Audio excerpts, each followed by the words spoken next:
This week's tip is about slanted decreases, and this was something that came up as I was reviewing a couple of students' work, and I found this confusing when I first started knitting because I am directionally challenged. And with the decrease, because it is one stitch going on top of another, this is going to give it a slant. Now on this side I have a decrease slanting towards the left. It's on the right side of the work, don't let that confuse you, but it is slanting towards the right. And the reason why it is, the left. And the reason that it is slanting towards the left that way is that when you work a decrease, you are working two stitches together. So I have two stitches here, and the stitch on the right is going over the stitch on the left, which is going to slant it towards the left.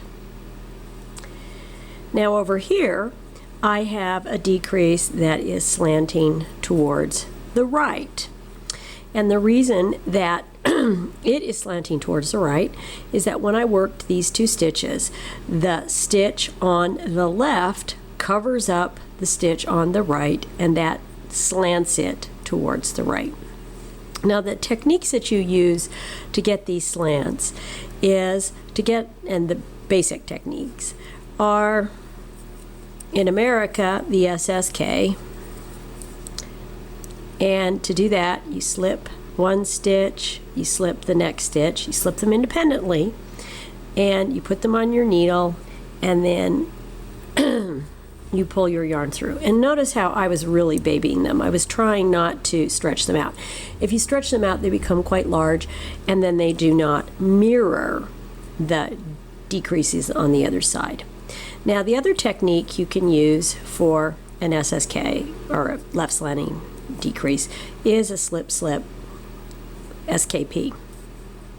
And that is, I slip one stitch, I knit the next stitch, and I pull it over that stitch. And generally it's considered to create a slightly larger looking decrease. In America we use the SSKs. In Britain, if you look at their patterns, it's almost always an SKP. Now to get the right slanting decrease, I insert my needle into not this stitch but this stitch, and what that does is it's going to put this stitch on top of the other stitch, and that is why it is a right slanting decrease. There is another right slanting decrease, an SKP, which is almost never ever used. We do discuss it in the basics class, and I have a video on it if you're so interested. And that is what I mean by a slanted decrease. Now we'll talk about increases because they're a little different. And generally, you're going to be using the left slanting decrease on the right hand side because it's going to work with the angle that you are creating.